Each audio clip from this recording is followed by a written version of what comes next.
Hello and welcome back to All Things Money. I'm your host, David Blain.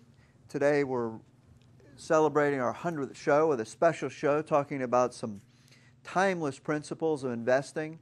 The first one we're talking about is the new improved three-legged stool for financial security, which I created talking about paper assets, income-producing real estate, and ownership in an operating business.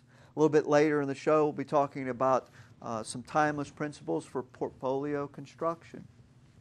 Okay, so back to the new improved three-legged stool. We talked about how the old three-legged stool of Social Security, corporate pension, and personal savings just really wasn't working. And so we talked about replacing personal savings with what we call paper assets, a much more comprehensive and flexible approach to investing in stocks, bonds, commodities, oil and gas, things like that. The second leg of the improved stool is what I would call income-producing real estate. You can invest through paper assets in what are called REITs, real estate investment trusts, and they do pay income, and you have an indirect ownership in income-producing real estate.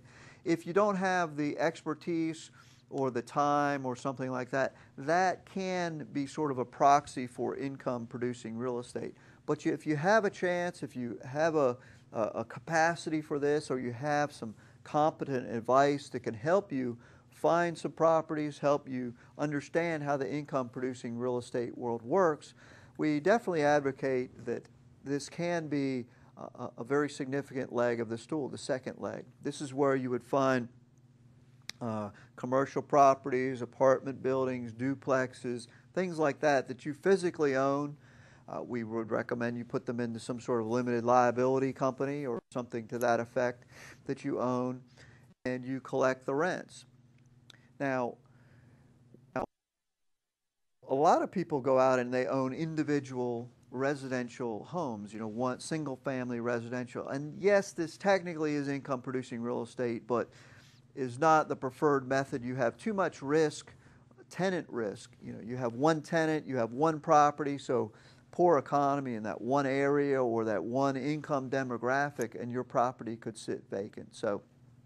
But that is definitely a second leg stool, one that if you have some competent counsel, you can approach, get some assistance with, or simply study up on it.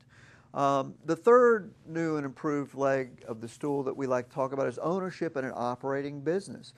Once again, this is one that if you don't know anything about it, you may need some assistance in doing this, but this would be where you are an actual owner in some sort of private enterprise, be it through a private equity fund. That can be good or bad, but that would be one way. There are business development companies that, now they are paper assets, but once again, it can be a proxy for it. The companies like ACS, ticker ACS, American Capital Strategy, invests in private companies. But really what we're talking about is either maybe a family business being a part of it, or maybe a friend needs some capital that you put a little bit of capital into and you become an owner. Or if you're really adventurous, starting your own or go purchasing a business. But some sort of company that you can collect income from, that eventually you don't have day-to-day responsibilities. Now, certainly if you start a company, you're going to start out that way, but what we're talking about is, for the stool, the leg of the financial security stool, is a business that eventually you don't have to show up every day in order to get paid. So we want you to create some sort of ownership in an operating business that can create passive income for you in the future.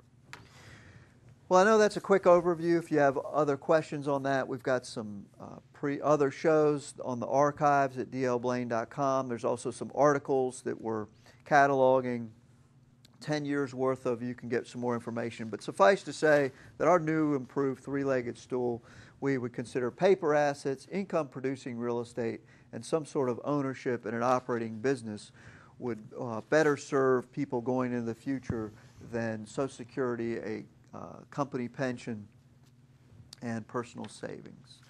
Okay, well, let's move on to the second topic we want to cover here for our 100th show anniversary. We're going to talk a little bit about portfolio construction, risk tolerance, and the individual investor. This is a fascinating topic to me, and I hope that I can get this across to you, that one of the most difficult things to do as an advisor to people is creating a portfolio that meets the needs of the client. And by meets the needs of the client, we mean both their monetary needs as well as their psychological needs. It's quite fascinating when you look at some of the studies out there.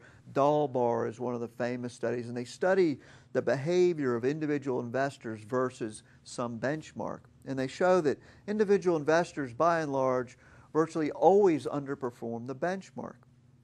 Now, the study doesn't say this, but based on other research that I've done and talking to people, is that if you ask those people that underperform the benchmark if they're happy with the way their portfolio did, by and large they are, because they felt like they were in control of it, and if they felt like selling that day, they may not have known if it was the right decision or not, but they sold it, and they feel good about it, that they're not generally concerned about beating the benchmarks when they're making their own decision. And the reason for that is because in their own mind they have sort of this internal mechanism that balances their risk tolerance versus the risk in the marketplace, and that the benchmark is something to look at, but that they don't get overwhelmed by it, that it's a psychological part that seems to emerge as being more important. And if they made 2% and the market made 20, well, there was some rational reason why they did that, and they're generally